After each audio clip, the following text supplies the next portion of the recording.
So I sent an announcement out about Rabbi Memron's new book, and I've been learning with him about this book and different techniques that he's been teaching me, and now he's coming out with them in English, and it's just a tremendous help. Now I try to want to come back to the Shar Hagavanos again, and I want to go to a different place. And what I want you to think about is I'm going to tell you what the subject will be in a second, but think about all the things that your local rabbi has been talking about the tshuva, and all the different kinds of things that we have during the Seder, during the service. Um, Here's some of the topics that I see in the.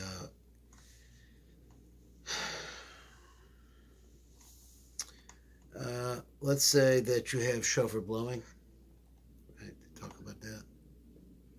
We have malchus. They talk about the idea of malchus. They talk about the different kinds of blowing that we have in the shofar. Does he talk about the meals that we have, the customs, and the different things? What does the rabbi choose to talk about?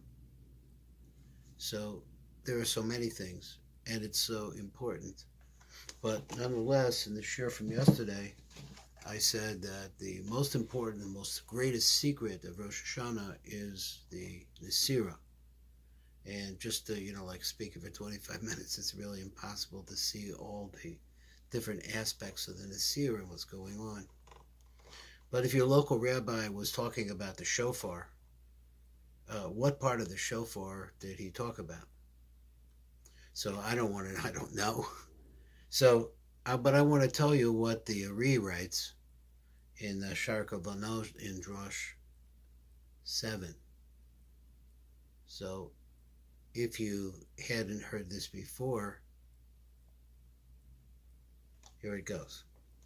Mea kolos. So he says that we have a kavanah that we have to say, we're going to say 100 different sounds of the shofar. Keneged Shem Havaya de Milui Sag.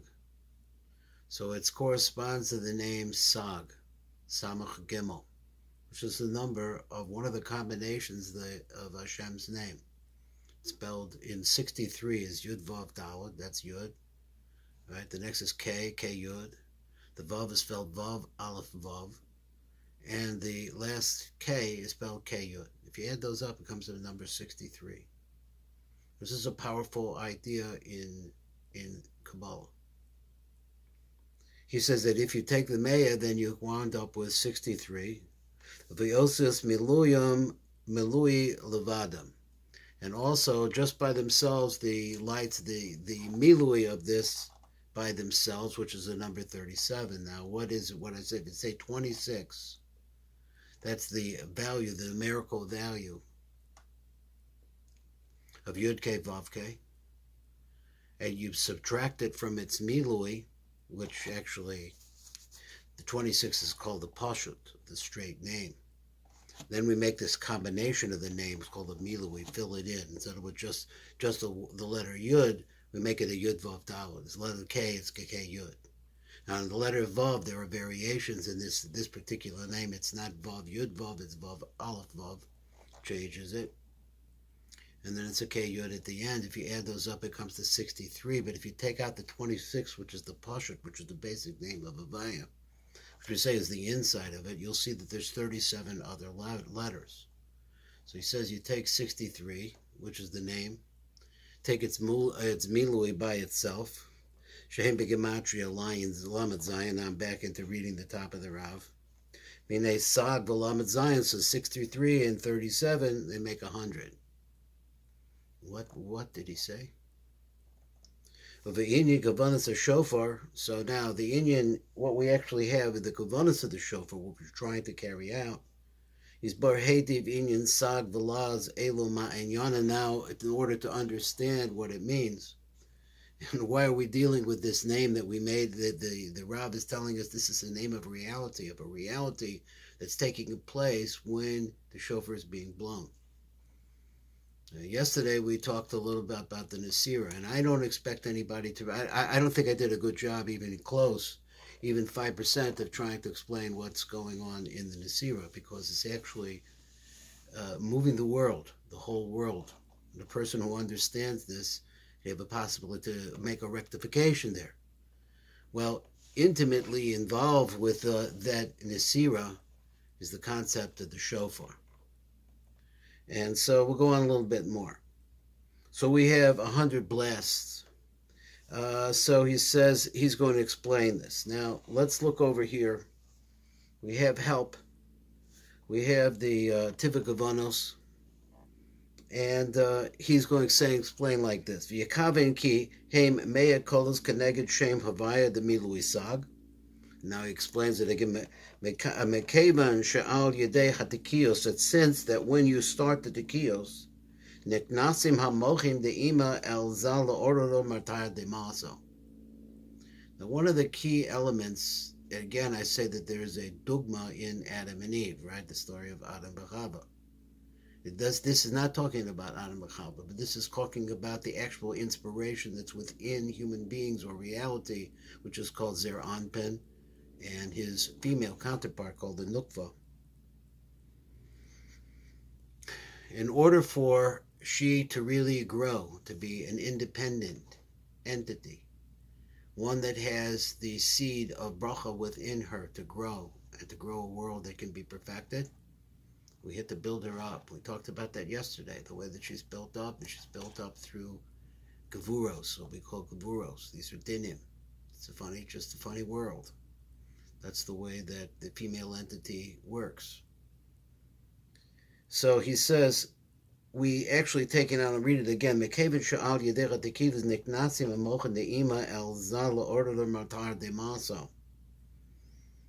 Zer Anpin is what we call avak, is 6 spheros. Chesed, Gevurah, Tiferes, Netzach, Hod, Yesod. And the 7th one is a little bit harder to hear. But that's basically what Zah is. He doesn't have a Rosh. He doesn't have a Chochmah, Bina, and Das. He doesn't have a Keter. He has them physically, like a baby has them physically. Baby has all the qualities of a grown-up as far as his limbs and his apparatus is concerned, but the hot points that make him alive only come after the person is 13 years and a day. Because at that point, a different kind of element is possible to come into a person. We call this godless. And also called the Gimel Rishonim. Different kinds of names, which is like a lot of times it's Keser Chochmah Bina or it's Chochmah Bina and Das. And it's just a reflection of how we use the terms are used, because Keser comes from a higher parts of. So, at any rate, these enervate Zah, Zer Anpin. And Zer Anpin then builds up through himself, through the walls of himself, his female aspect, which is on his backside, and he builds her up, and then the whole Nasira is the idea of building her to independence so she can come around to the front of Zah, and they can face each other at the same height and with the same strengths and make a yichud which produces all the goodness that we want, and that's what we want really from Rosh Hashanah. Now we have to remember that Rosh Hashanah is a time of dinim, so if your rabbi is talking about repentance, you better believe it, because dinim are dinim. Dinim punish whoever they're around. When a woman gives birth to a child, there's travail there also. And raising children is not an easy thing to do either. These are all things that have to do with dinim, because molding and shaping and so on and creating is a process of din. But you don't want to be the part that gets cast out, but that's what happens, because din is din. We take the element that comes from the higher parts of which the Rav calls Ima. You have Ima, there's Zer Anpin, and the Nekeva part, which is called the Nuk Dezah, the Nekeva of Zer Anpin. They are infiltrated or innervated from a higher level, a different dimension, a different magnitude. And Zah is put to sleep, and during the period of time when he sleeps, what are called the mochin, which is the innervation that comes from a higher parts of. Now, just let your mind go. This is in a space, in a place where there's very little physicality. This is the language that the Rav is telling us, that out of that grows everything else, but it has to be made in a brachadik way. They come out of Zah, he's asleep, They're placed into the female aspect, the nukva, and she grows. And this is the whole story of the 10 days, which we're not going to go through the whole story of the 10 days, because from that, while Zah is sleeping, there are special qualities that are met together and go up to a higher place, bring down brachos. So therefore, what's happening is that the mochim inside of Zah, that is the innervation, the bracha that he gets from the inside, from something inside of him, or higher than him, or more spiritual, a different dimension, leave him, and they go over to the nukva. Okay, the bechinas ima. So therefore, when we start to do the dekiyos, we're thinking about the aspect which is called ima, which is the dimension inside or up above Zer Anpin. Shehi Shem Sag, that's her name. That's how what she looks like. She looks like Yud Vav Daled K Yud Vav Aleph Vav K Yud. That's who she is. And he spells it out in the Tivik Avanas. He said Yud Vav Daled K Yud Vav Aleph Vav K Yud. That, in fact, is another word for the dimension that is inside of Zer Anpin. Zer Anpin is a form also, same kind of names, but he has this name inside of it. In other words, we say Pnimi, it means not just inside, it means preceding him. He's developed out from it. That's we call Ima. Another word for Ima is Tavuna. Sometimes the same Tavuna and Bina are the same names, so if you ever hear those names, they go together a lot of time. But in the Sod class, so we like to see as many people want to join the Sod class, try to pick up this language, understand what the whole picture is like. So then you take, the Rab said that you take the name 63, which represents Ima, he says. Again, it's letters. And you add to it their milui. Kasha nikach Hashem sag. So let's take the sag. We call this sag, right? 63. The Nord Yumena Dalit Osios Avaya Atzmo Sh'olam Ku.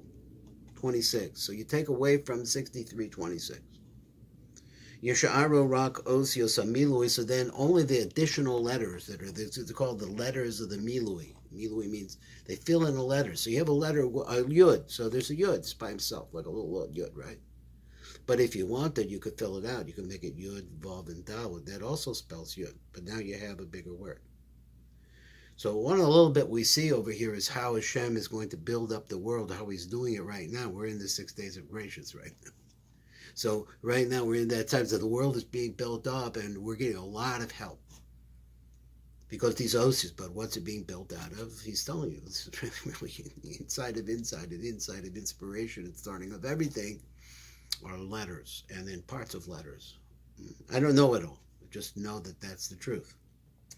So he says, now he goes on and he says a little bit more. Sag v'laz heim kuf. So if you add this name Sag and the name La and the 37, that is 63 and 37, we call it Sag and Laz. They come to 100. That's 37 and 63 makes 100. You wanted to know where the 100 blasts of the shofar. So if your local rabbi is just going to tell you it's a pasuk someplace, but he doesn't remember where, and even if he did remember where, here the rabbi is telling you something else. It's coming from a divine name, which is number 63, Sag, and also it's Milui. So I just explained Milui, so listen to the video again. Kasher Netzaref Minyan Sag im Minyan Laz. So when you put Sag together with Minyan Lav, Zera Gematria comes out to the Gematria of 100. Shuhu Inyan Meya Tekiyos Shatoka Barosh Hashanah, which is talking about the fulfillment of something that has to do with Ima, because Ima is 63. And Ima, if you break her down and you take a part of her and add it onto a regular self, that'll give you 100. Now, why they do that, I don't know, but they do. Who's that? Who's the they? Well, the Eibshter made it that way, so the Rav is telling us it's what it looks like. So he says, "V'inyan kavanas ha-shofar yizbayir heitiv inyan sag v'laz elu manyanam." So later on, he's going to go into more about what is the inyan of sag and laz, in other words, 63 and 37. So the Tiv writes of the Halon, Behemshek Adrashi is Baraki HaShofer Meramas the Ima. The shofar is really a remiz. It refers to Ima. So Ima is either Bina or Tavuna. It depends on like I've said before, it's a kaleidoscope. So you have to see where you're at because everything is relative to the position that you're at. Shem Havaya b'milui sag sikika shofar meramas the Ima. The Ima is also known as the milui of sag. The milui of the name Yud-K Vav-K, as I explained, the milui comes out to be 63. V'hahevel leyotzem shofar, and then the hevel, what? Hevel is a gematria 37. That's why you split the 63 and then take the 26 out of it and leave a 37, because one is substantive. It's the 63. But you take the hevel, which is much less substantive, it's just a byproduct of the milui of the name. It comes out to the gematria of hevel. Hevel is lamed is 30. Hey is 5, it's 35.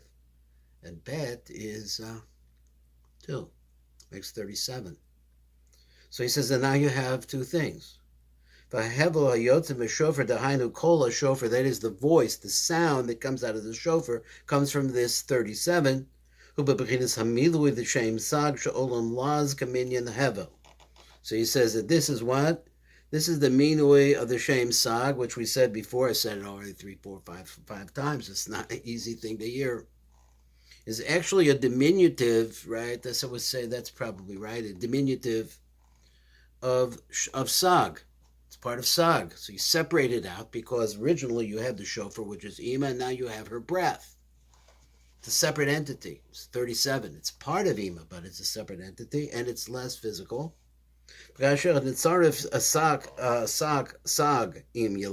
when you add 63 and 37, Yalla b'gematria meya, it's going to come out to be 100.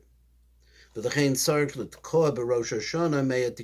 therefore, in order to show us that the kavanah here is to bring the breath, that is the extension towards us, of Ima, right? It's Bina or Tavuna. They're extending towards us in a 63, which is Ima herself extending herself, and her 37, which is a part of herself that's coming towards us. And that's the sound that's coming out of the shofar. Now, you probably didn't get this message from your local rabbi. So hope it could be helpful.